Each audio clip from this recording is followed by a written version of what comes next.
So for the next step, when I attach this to the top edge, I make sure that this is where my halfway point is on the bag, and these two ends butt right up against one another. They need to be right up against one another, and the seam, these edges, need to be even, so I make sure that is, and I pin perpendicular all the way around.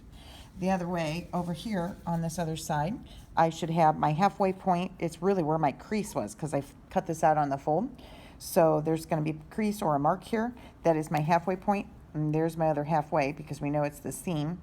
So this opening for my casing, for my cord to go through, should be opposite of the side of my band, or not my band, but my strap that we've already basted on way back when at the beginning.